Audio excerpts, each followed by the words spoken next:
Okay, I wanted to talk to you guys about 4x15 scopes. There's a lot of people that say that these factory scopes that come on some air rifles are junk, but actually that's not true.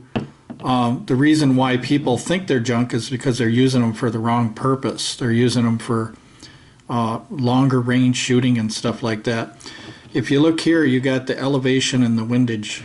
Now what happens at longer ranges, when you try to get this scope to reach at longer ranges, you're going to turn this too far, and there's springs in there, and the springs are going to get weak, and the tube that's inside here, what it's going to do is it's going to have more play and movement, and that's going to throw your shots off. And then another thing people do is they put these on springers. These aren't designed for springers because it doesn't have the forward and reverse shock ability, or the ability to handle harsh recoil. Some might, but this one is not airgun rated. A lot of these aren't.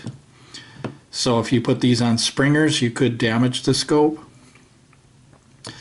So once again, it's the purpose that you're using the scope for. Like for instance, this is a 4x15.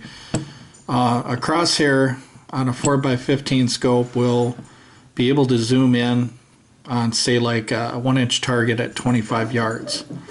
So if you're just using this scope for an air rifle, say out to 25 yards, that's fine. But if you're going longer range, like I said, you're gonna max out that elevation, and there's gonna be a lot of play in there, and the scope is gonna move around on you on the inside part. So you want to make sure you don't do that. But on a 22 rifle, for instance, 22 rifle, doesn't have hardly any recoil. The velocity is much higher and it has more reach, so there's no reason to max out your elevation turret like you would on a lower velocity, like say Daisy 840 single pump air rifle or something like that. So the key to remember with these cheaper scopes is just remember that they're not designed to be maxed out as far as they'll go, because there's a lot of play in there with that spring and the erector tubes moving around inside there. These work perfectly fine. I tried this on my Daisy 953 at 15 yards, which piles pellets up for some pellets all in the same hole, sometimes up to 5 to 10 pellets going through the same hole at 15 yards. So there's nothing wrong with these scopes. It's the people and what they use them for. Now once in a while you might get a bad scope from the factory, but it depends on how you use the scope and what you're using it for. Once again, remembering that you don't want to max out the elevation on some of these cheaper scopes because they can't handle it. Whereas a Hawk scope or some other brand now, they've gotten it to the point now where you can max out the elevation without having weakness in the spring. And that's one of the good things I like about Hawk scopes is they solve that problem. Now, are there other scopes out there, other brand names that solve that problem? Yeah, I think so. UTG has a few scopes I tried out, and I think that they're pretty good as far as max out. But what I do with scopes is, if I do max out a scope, I always stay 5 clicks from being all the way maxed out, just so I don't go that, further than it's supposed to go. So I always back off 5 clicks. So if I want to take a super long shot, like I'll have my Hawk scope on, and I'll just get it all the way as far as it'll go, and then I'll back off 5 clicks. So, but anyway, that's just to let you guys know. Like this one here is a Tasco 4x15. These are scopes you can get for 10 bucks. And if you got good eyes and you got good light, like I said, the crosshairs can cover a quarter at 25 yards. For some of you guys, maybe you can see better than me, but typically this kind of scope for me is going to cover a 25-cent piece or 1-inch target at 25 yards.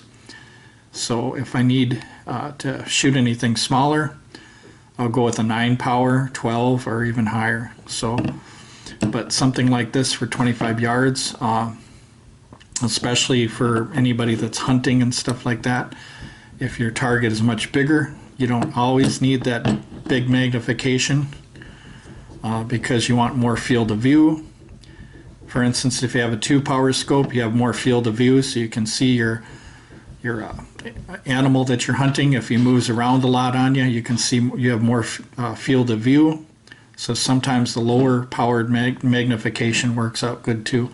The only downside is the bell size and stuff like that. You're not really going to get that much of a view, but if you know where the target is and stuff like that, the general area, you can kind of pick up some kind of view at least out of these little things. But if you're spoiled on, 32 on up to 50 or even higher for the bell size, this is going to be something you're going to probably have to get used to.